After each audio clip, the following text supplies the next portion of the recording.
동상이몽이라고 하는 말이 있습니다. 여러분, 동상이몽 그러면 뭐가 딱 생각이 납니까? TV 프로그램. TV에서 동상이몽이라는 프로그램을 하는데 그걸 왜 동상이몽이라고 붙였는지 모르겠어요. 한 가정의 부부간에 살아가는 모습들을 보여주면서 제목을 동상이몽이라고 붙였으면 이 사람들이 전부 다른 생각을 가지고 한 집에 산다는 얘기 아닙니까? 동상이몽이라는 말 자체가 한 침대에 누워서 서로 다른 꿈을 꾼다라고 하는 이야기인데, 겉으로는 뜻을 함께 하는 것 같지만 속셈은 다르다라는 의미로 쓰여지는 말입니다. 요즘 우리나라 돌아가는 모습들을 보면 우리나라뿐만 아니라 전 세계가 다 그렇습니다만은 이 동상이몽이라는 말이 실감이 납니다. 부부간에도 그렇고 친구 사이에서도 그렇고 함께 사업을 해나가는 기업인들 사이에도 또 무엇보다 정치인들을 보면 이 동상이몽을 하고 있다. 동상이몽, 다른 꿈을 꾸고 있다는 것이 우리 국민들의 눈에는 보여집니다. 세계 정치인들을 보더라도 각 나라가 여러 가지 모여서 의논하고 토론하고 회의하는 모습들을 보면 동상이몽이에요. 서로 자기들이 원하는 것은 다른 데 있는데 아닌 척하고 가면을 여러 개 쓰고 있고, 성경에도 보면 동상이몽이라고밖에 표현할 수 없는 일들이 많이 기록이 되어 있는데 오늘 우리가 읽은 본문이 그 대표적인 예라고 할 수 있습니다. 예수님이 갈릴리 지방을 중심으로 말씀을 전하시다가 예루살렘으로 가는 방향으로 걸음을 옮기기 시작을 했습니다. 제자들이나 다른 사람들이나 모두가 생각하기에 예수님이 예루살렘으로 가시는 이유가 무엇 때문일까 궁금했어요. 주로 갈릴리 지역 그 호수 인근에서 하나님의 나라에 대해서 말씀을 전하고 기적도 행하시고 여러 가지 일들을 사역을 감당하시던 예수님이 호수를 건너서 벳세다로 가서 가이사랴 빌립보 지방으로 지나가십니다. 이 길은 벳세다에서 가이사랴 빌립보를 지나서 가는 이 길은 대부분의 갈릴리 사람들이 혹은 예루살렘에서 있는 유대인들이 사마리아 지방을 거치지 않고 갈릴리에서 예루살렘으로, 예루살렘에서 갈릴리로 가는 그런 일반적인 통로, 경로입니다. 제자들은 아마도 예수님이 예루살렘으로 가시는 것 같다라고 자기들끼리 이야기를 합니다. 왜 예루살렘으로 가실까? 이 제자들은 예수님을 따르기 시작했을 때부터 그들의 마음에 예수님이 언제 메시아로 자신을 드러내실 것인가 하는 기대감을 가지고 있었어요. 아마 제자들은 예수님이 갈릴리 지방을 중심으로 말씀을 전하고 기적을 행하는 모습을 바라보면서 3년여가 지나면서 이제는 예수님이 일어설 때가 되지 않았나 하는 그런 인식을 가졌던 것 같습니다. 그래서 갈릴리를 떠나서 가이사랴 빌립보 지방에 이르렀을 때에 예수님이 제자들에게 물어봅니다. 사람들이 나를 누구라고 하느냐? 어떤 사람들은 선지자 중에 하나라고도 하고 엘리야라고도 하고 메시아라고도 하고 여러 가지 말들이 있습니다. 그러면 너희는 나를 누구라고 생각하느냐? 물으니까 베드로가 앞에 나서서 대답을 합니다. 주는 그리스도시요 살아계신 하나님의 아들이십니다. 이 고백을 하는 것을 들으면서 다른 제자들이 아무 말도 하지 않고 침묵하고 있었던 것은 베드로가 한 이야기, 베드로가 한 말에 동조하고 있다. 우리도 같은 생각입니다 라는 뜻이에요. 베드로가 주는 그리스도시요 살아계신 하나님의 아들이십니다 하는 이 고백은 요즘으로 말하면 이렇게 표현할 수 있습니다. 예수님, 우리가 예수님을 죽은으로 모시고 구테타를 일으키겠습니다 하는 이야기예요. 반란을 일으키겠다는 말입니다. 로마의 황제가 분명히 있고 로마 황제로부터 권력을 인정받아서 이스라엘 지역, 가나안 지역을 다스리는 왕이 있고 그리고 로마에서 직접 파견한 총독이 있는데 그들이 아닌 다른 사람을 주인으로 세우겠다, 반란을 일으키겠다는 말입니다. 그런데 이 제자들이 베드로가 하는 이 말을 들으면서 침묵으로 묵시적 동조를 합니다. 그러니까 지금 제자들은 예수님이 예루살렘으로 가시면 우리가 힘을 모아서 한번 세상을 바꾸어 보겠습니다. 이제는 때가 됐습니다. 이 이야기를 하고 있는 거예요. 그런데 그 제자들의 그런 이야기를 들으신 예수님이 뭐라고 하시느냐? 예루살렘으로 가기는 가는데 예루살렘에 가서 내가 고난을 당하고 죽을 거다, 죽는다라는 이야기를 하시니까 베드로가 그 말을 듣고 항변을 했어요. 항변이라는 말이 에피티마오라고 하는 헬라어인데 에피티마오가 어떤 뜻이냐면요, 비난한다, 책망한다, 엄격하게 따진다, 이런 뜻입니다. 그러니까 그냥 아니 예수님 무슨 말씀을 그렇게 하십니까? 이 정도가 아니에요. 화가 나서 막 대들고 따지는 거예요. 예수님이 내가 예루살렘으로 가기는 가는데 거기 가서 고난을 당하고 죽을 거다, 죽으러 간다라고 하시니까 이게 말이 되는 이야기냐고 막 따지고 항의를 하는데 베드로가 주는 그리스도시요 살아계신 하나님의 아들이십니다 할 때 입 딱 다물고 우리도 그렇게 생각합니다 하고 있던 모든 사람들, 거기 함께 있던 제자들이 베드로가 막 따지고 항의를 하는데도 또 침묵합니다. 우리도 같은 마음이라는 거예요. 말도 안 되는 소리 꺼내지도 말라는 거지요. 예루살렘에 가서 죽을 것이라는 예수님의 말씀에 누구도 동의하지 않았습니다. 그렇게 제자들은 예수님과 함께 먹고 자고 움직이고 있었습니다마는 예수님은 죽기 위해서 예루살렘으로 가고 있었고 제자들은 예수님과 함께 권력을 잡을 꿈을 꾸며 예루살렘으로 가고 있는 이 동상이몽이지요. 같이 가고 있지만 서로 다른 곳을 바라볼 수밖에 없는 이 동상이몽의 현실에 있는 제자들을 바라보면서 예수님이 야, 꿈에서 깨라, 현실을 직시하라고 하신 예수님의 말씀이 오늘 우리가 읽은 이 본문 말씀입니다. 오늘 우리에게 주시는 이 말씀, 성령께서 들려주시는 이 말씀을 통해 동상이몽에서 깨어나 현실을 직시하고 하나님의 나라를 바라보며 예수님과 함께 같은 방향으로 같은 목적을 가지고 오늘을 살아내는 여러분 모두가 될 수 있기를 간절히 바랍니다. 오늘 본문 말씀에서 우리가 먼저 생각해야 될 것은 예수님은 분명히 그리스도, 기름 부음을 받은 하나님의 아들로 이 세상에 오셨는데 왜 예수님의 생각과 제자들의 생각이 완전히 방향이 다르냐?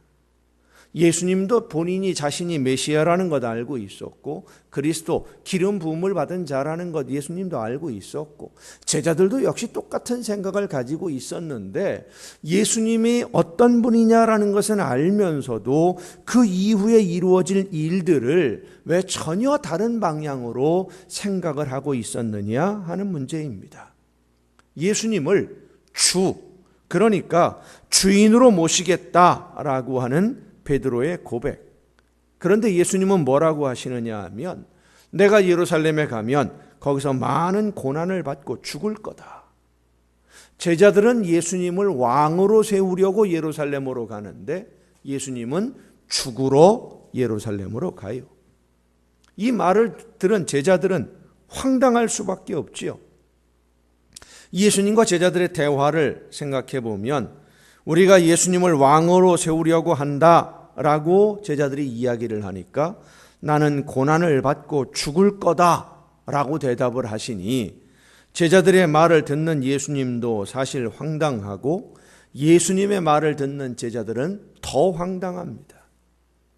예수님이 어떤 일을 위해 이 세상에 오신 것인지 아직도 3년이나 지나면서도 알지 못하고 있는 제자들을 보시는 예수님의 마음이 참으로 착잡하고, 예수님을 왕으로 세우고 세상을 바꾸려고 했던 자기들의 계획과는 전혀 다른 고난을 당하고 죽을 것이라는 예수님의 말씀을 듣는 제자들은 황당하고, 그때 예수님이 하신 말씀이 누구든지 나를 따라오려거든 자기를 부인하고 자기 십자가를 지고 나를 따를 것이니라. 너희가 나를 주인으로 왕으로 생각한다면, 그래서 나를 따라오기를 원한다면 자기를 부인하고 자기 십자가를 져야 한다라는 말씀인데, 십자가를 지라는 것은 죽으라는 얘기예요. 왜 예수님이 제자들에게 자기를 부인하고 자기 십자가를 져야 한다고 말씀을 하셨을까?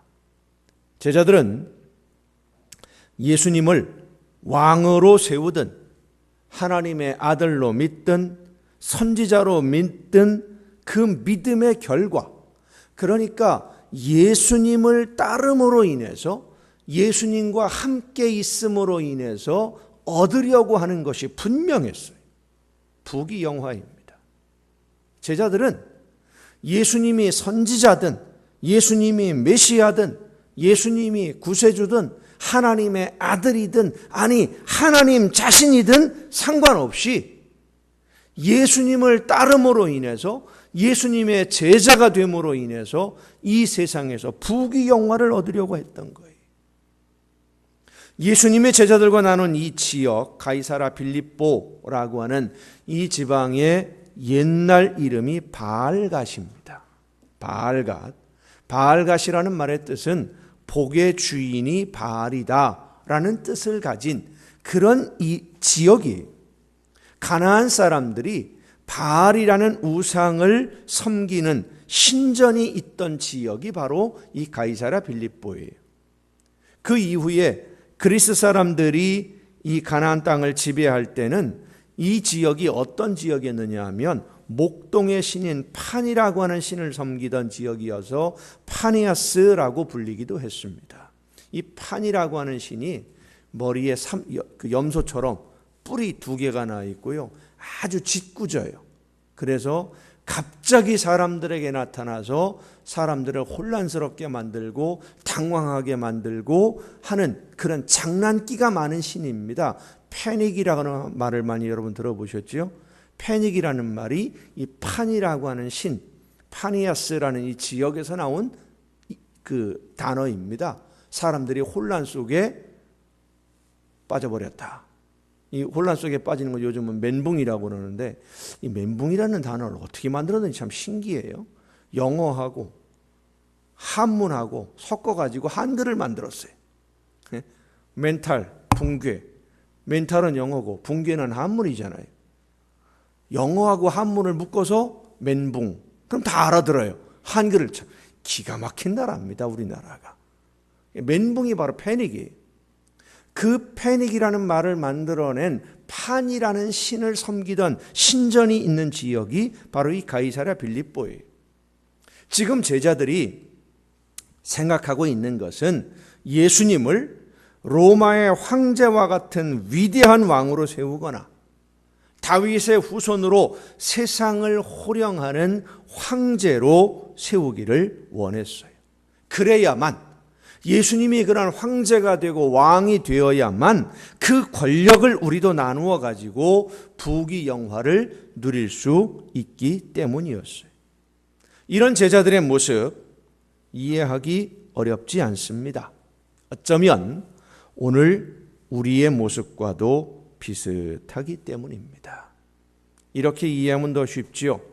제자들은 예전에 가나안 사람들이 섬기던 바알의 자리에 예수님이라고 하는 이름만 바꿔서 그 자리에 올려놓으려고 했어요. 그리스도인들이 섬기던 판이라는 신의 자리에 예수님을 앉히려고 했습니다.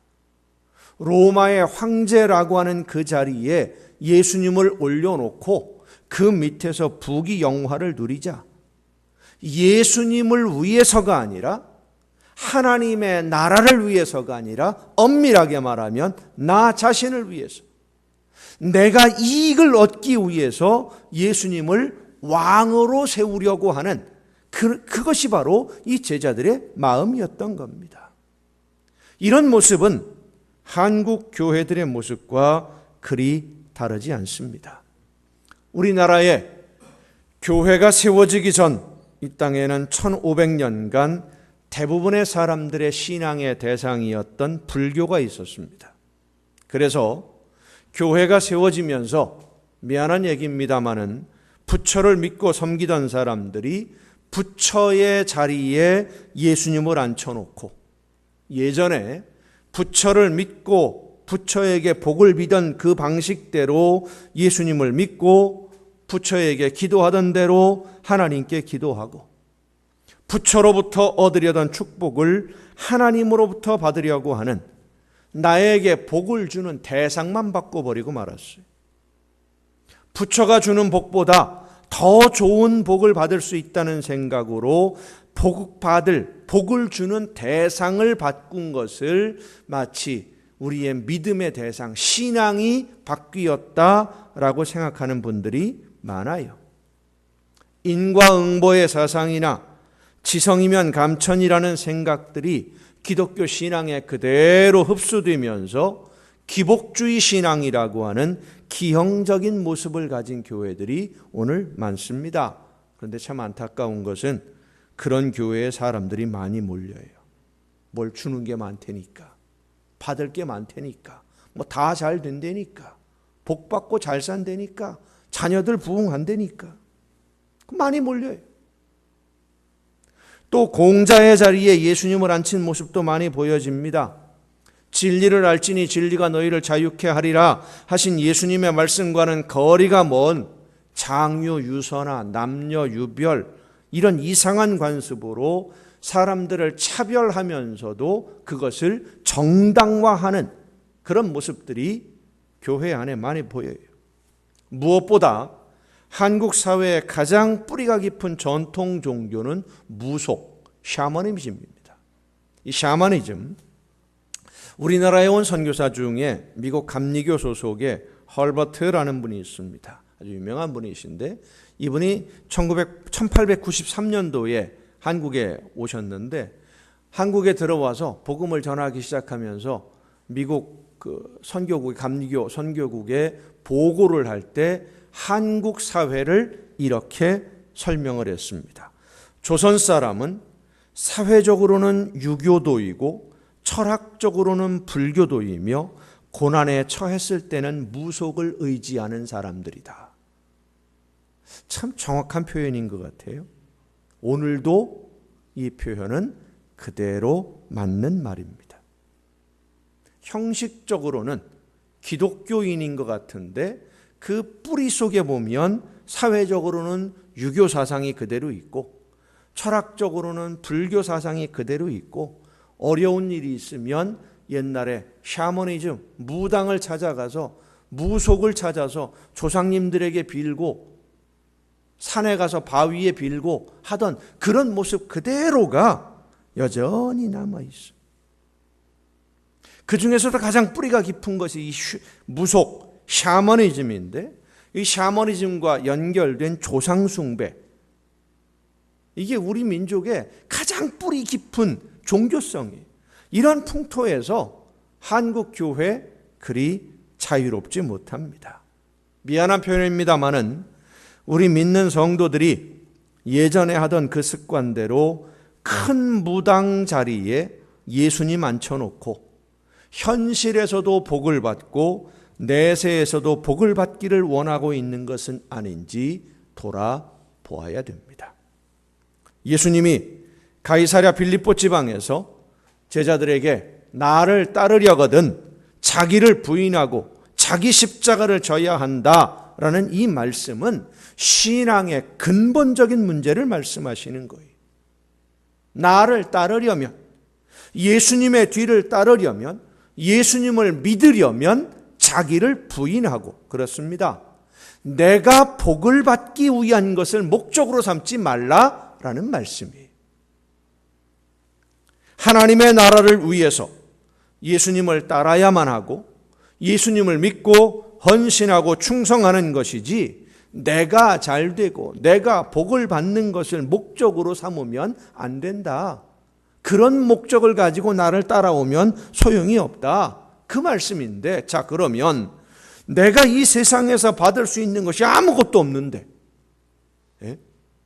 예수님 열심히 믿고 열심히 헌신하고 충성하고 나의 온 생애를 다 바쳐도 내가 이 세상에서 받을 게 아무것도 없고 자녀들이 받을 수 있는 유익한 거 아무것도 없는데, 그러면 뭐하러 헌신하고 뭐하러 충성합니까? 아무것도 없는데 누가 예수님을 믿고 누가 교회를 다니겠습니까? 우리가 예수님의 말씀을 잘 이해를 해야 됩니다. 목적이 뭐냐? 복을 받는 것이 목적이냐? 하나님의 나라를 위해 일하는 것이 목적이냐? 예수님이 지금 이 말씀을 하시는 거예요. 목적이 어디에 있냐? 하나님의 나라를 위해 일하면 너희가 원하는 것과 비교가 안 되는 최고의 복을 찾게 된다는 그런 말씀인 거예요. 우리는 이 세상에서 무엇인가를 얻으려고 여기에 있는 것을 따라다니는데, 예수님이 지금 말씀하시는 것은 이 세상에 있는 것, 이게 목적이 아니라 영원한 하나님의 나라, 하나님의 계획을 위해서, 하나님이 기뻐하시는 뜻을 위해서, 하나님께서 원하시는 그 놀라운 구원의 역사를 이루어가는 일꾼으로 쓰임받으면 너희가 이 세상에서 바라보는 것, 생각하지 못했던 것까지도 하나님은 풍성하게 주시는데, 왜 눈에 보이는, 눈앞에 있는 요거밖에 모르냐? 왜 하나만 알고 둘은 모르느냐? 이 말씀이에요.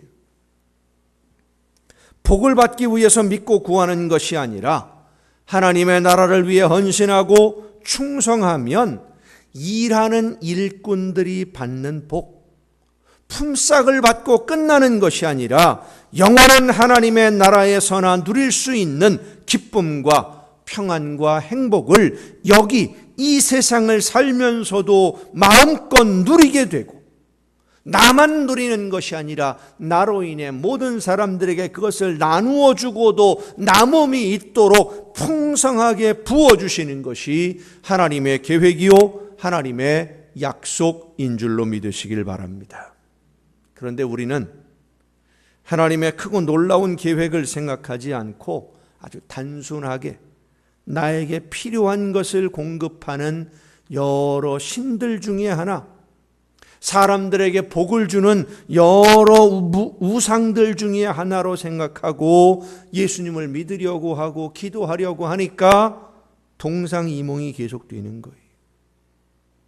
사실 한국 교회 성도들의 예수님에 대한 충성, 하나님에 대한 헌신, 교회를 위한 봉사, 이런 모습들을 보면 차고 넘쳐요. 정말 열심히들 봉사하세요. 대부분의 성도들이 있는 힘을 다해 충성하고 헌신합니다. 그런데 한 가지 중요하게 생각해야 할 것이 있습니다. 성도들의 충성과 헌신이 열매를 거두지 못하는 경우가 많습니다. 정말 많이 기도하고 있는 힘을 다해서 헌신하고 봉사하는데 왜 열매를 거두지 못합니까? 오늘 본문의 본문 말씀에 그 답이 있어요.